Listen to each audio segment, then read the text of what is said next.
Bonsoir. Bonsoir. Bonsoir.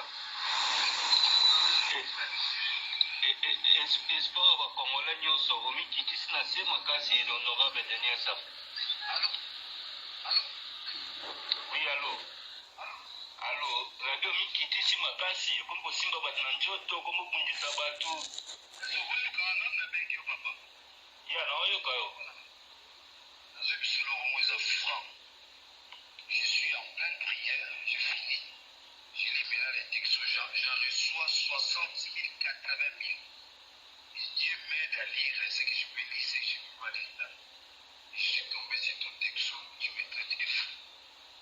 Papa, la liga, tout ça, l'expérience, sous la moi, si tu vas la yébisa, dans 6 mois, tu vas mourir. Parce que tu m'as attaqué, je t'ai rien fait. Là, dans 6 mois, nous sommes dans. Avant 6 mois, je t'ai fait une prophétie spirituelle. Avant 6 mois, il sera frappé par une maladie. C'est par là que tu vas témoigner. Il m'a dit ça. La salle est le communauté. Lorsque vous ne respectez pas que les gens dont Dieu a élevé, ça constitue un malheur spirituel. C'est que vous savez. Nanini, soko simbi bato osimba moto na nzela asali eloko te. Pona lobi na yo. Pona lobi na yo. Gili azosimba kuna na Kinshasa oko répondre ete. Yebaki naza ko enregistrer yo. Yebaki naza enregistrer yo. Yebaki naza enregistrer yo. Député Liboma. Député Liboma.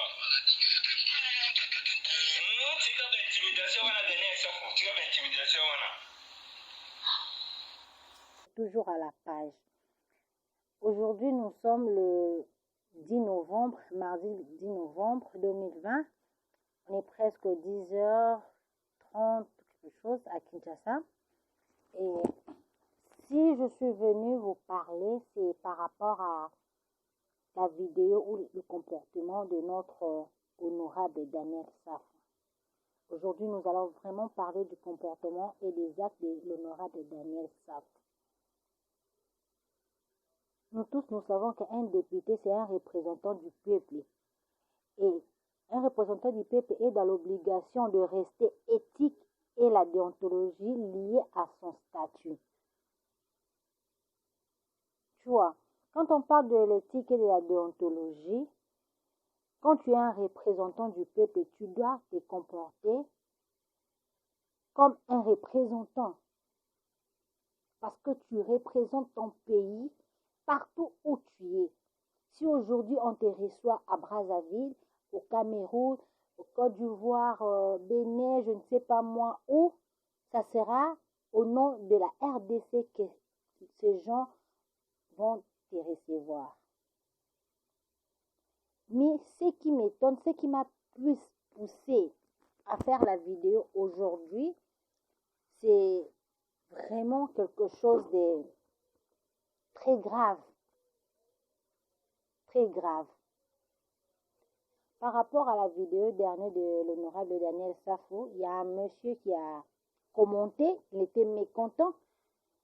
Pour lui, il a trouvé ça, c'était pas normal pour un député, un représentant du pays, agir de la sorte et dire des choses qu'il n'a pas vraiment honorées.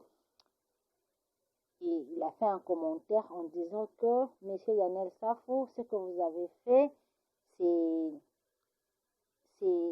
c'est vraiment très grave.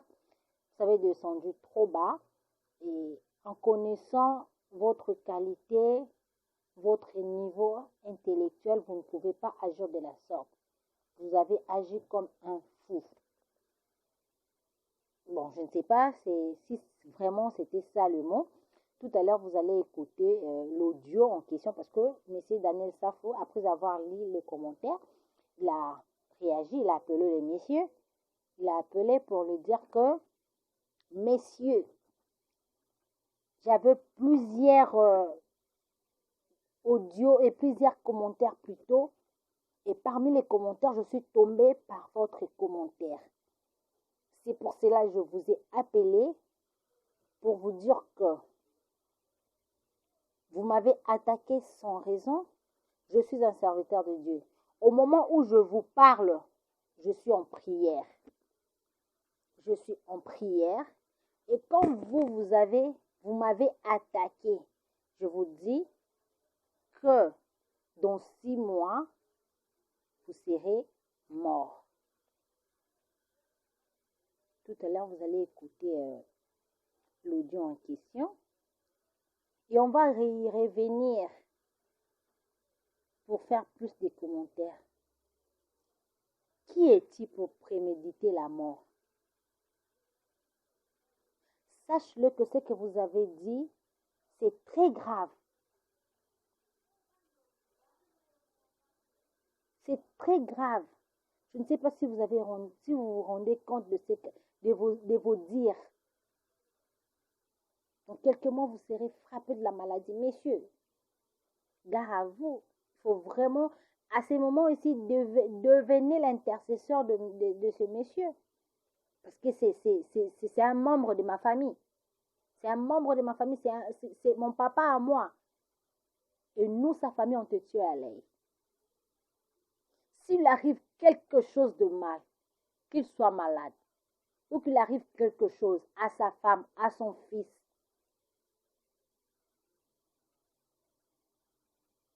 donc, imaginez déjà la suite. Imaginez déjà la suite. Tout le monde envoya ton habillement, tes actes et tout. Il y a toujours des gens qui se demandent, il y a des gens qui se posent des questions. Envoya tes habillements, ton habillement plutôt dans chacune de tes sorties médiatiques. On se demande s'il y a quelque chose qui ne va pas. On se dit il y a quelque chose qui ne va plus dans ta vie. Mais qu'est-ce qui se passe réellement dans la vie de l'honorable Daniel Saf?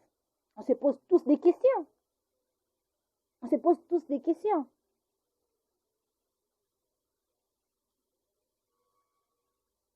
Monsieur Daniel Saf, lorsque vous ne pouvez pas contrôler ce qui se passe en vous, ce qui se passe autour de vous, si vous n'arrivez pas à le contrôler,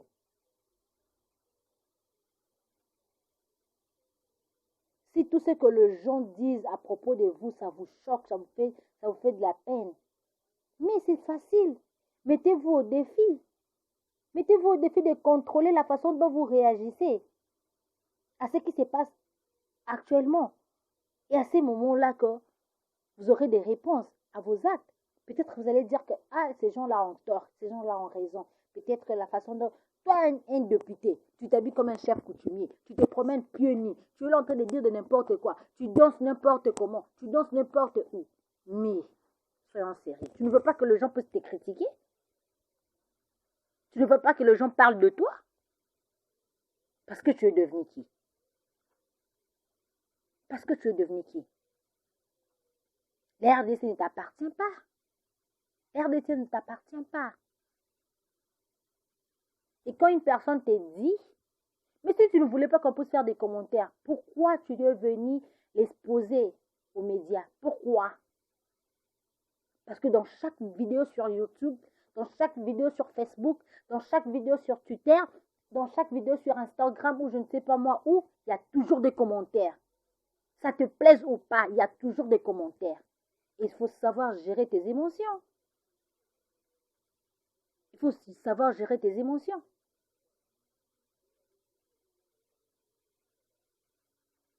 Il faut savoir gérer tes émotions.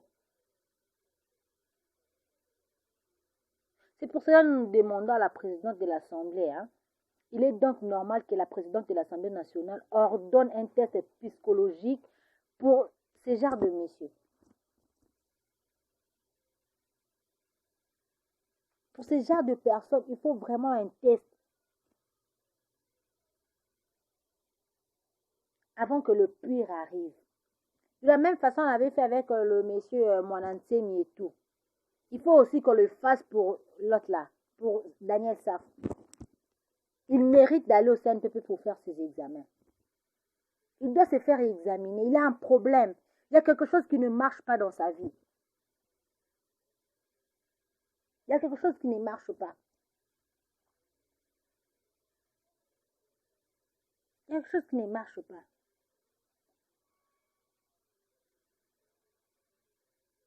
Qu'est-ce qu'il y a? Qu'est-ce qu'il y a? Quand tu es un représentant du peuple, il faut être exemplaire quand même. Il faut être exemplaire. Tel que tu es là, tu te dis que tu es ressortissant des Boboto. Mais tu fais la honte au collège Boboto. Tu fais la honte, ne pense pas que tu fais la fierté des collèges Boboto. Moi-même, quand j'ai suivi ta vidéo, je me suis dit, mais comment? Moi, je comprends. Moi, j'ai la réponse parce qu'il y a d'autres personnes, qui sont allées à l'école. Ce n'est pas par leur propre volonté, hein. Ce sont les parents qui ont obligé. Si tu n'étudies pas, tu ne restes pas dans ma maison. Ou l'école, où tu sois hors la maison. Il s'est dit que bon, d'accord, comme je suis sous sa toi, je dois obéir et je vais à l'école. Et les papas choisissent pour toi collège Boboto. Tu vas là-bas, mais tu n'as pas compris ce que tu étais allé faire là-bas. En réalité, tu t'es détruit, monsieur, et tu détruis ta carrière. La présidente de l'Assemblée nationale doit revoir ton cas. Doit vraiment veiller sur toi avant que le pire arrive. Tu es un danger pour le peuple congolais. Et tu vas tuer tous les Congolais qui vont commenter. Tu vas tuer tous les Congolais qui vont dire la vérité à ton propos. Mais c'est inconcevable. Nous, on te tue à l'œil. On a tes enregistrements, on a bien gardé ça. À partir d'aujourd'hui, nous veillons. Commence à intercéder pour notre papa, commence à intercéder pour notre grand frère, pour notre oncle. Que rien ne lui arrive. S'il arrive quelque chose, M. Daniel Safou, on ira trop loin. On ira trop loin. Mais si tu n'arrives plus, si tes fétiches là commencent à t'embrouiller la tête, ou ce sont des cannabis, des choses que vous prenez là, ça vous embrouille la tête. Mais reposez-vous. Reposez-vous. Vous n'êtes pas obligé de le faire. Vous n'êtes pas obligé de parler, vous n'êtes pas obligé de sortir dans la rue pour faire de n'importe quoi. Vous êtes la honte du pays. Vous êtes la honte, hein, ce jeu de moquerie pour la RDC. Il y a tout le monde qui commente maintenant que la RDC n'a pas de chance, la RDC n'a pas de chance. C'est quoi ça? À cause de vous. À cause de ces genres de personnes. On commence à nous indexer à cause de vous. Mais quand même, il n'y a pas que toi comme combattant dans ce pays. Il y a M. Guilit, il y a beaucoup de gens qui font la fierté de la RDC. Mais pas vous quand même. Vous êtes quand même honorable. Et vos apaisements. Contrôlez-vous. C'est quoi ça? Vous avez quel problème? Vous avez quel problème? Messieurs, ressaisissez-vous. S'il y a quelque chose qui n'est pas en vous, allez voir un serviteur de Dieu ou allez voir un médecin. Ça va vous aider. Ça va vous aider aussi à sauvegarder votre dignité, votre personnalité. Parce que la dignité, ça ne s'achète pas. Ça s'achète. Vous êtes comme un koulouna, un bandit. Je ne comprends plus rien. Qui êtes-vous, messieurs? Qui êtes-vous? Mais n'oubliez pas que vous êtes au milieu de gens qui sont cultivés. Vous agissez comme des koulounas, un koulounaire au Parlement, un koulounaire, je ne sais pas moi, un vendeur de chanvre. Vous vous promenez pieds nus. Vous faites la honte de notre pays. Faites la honte de notre pays. Dans cette Assemblée nationale-là, il y a aussi des chefs coutumiers qui viennent là-bas, qui portent leurs chaussures. Mais quand tu te promènes pieds nus, tu danses comme n'importe qui. Mais c'est quoi ça? C'est quoi ça? Monsieur Daniel Safou, on te tient à l'œil. Nous, on te tient à l'œil. On te tient, on a tes enregistrements, on a bien gardé ça. Ce n'est pas nous qui avons fait en sorte que ta vie soit comme ça. Tu as détruit ta vie tout seul. Et nous, on a le droit de commenter. Parce que si tu agis dans le calme, chez toi à la maison, on ne viendra pas faire des commentaires chez toi. Si tu exposes ta vie, nous, on va commenter, on va te critiquer. On va faire des commentaires, on va critiquer. S'il faut insulter, on va insulter. Parce que toi-même, tu as préféré exposer ta vie. Merci beaucoup. Abonnez-vous massivement dans notre chaîne, la Chinoise Noire TV. Commentez, faites vos commentaires. Donc, n'oubliez pas surtout de partager la vidéo. À nous revoir à la vidéo prochaine. Merci, bye.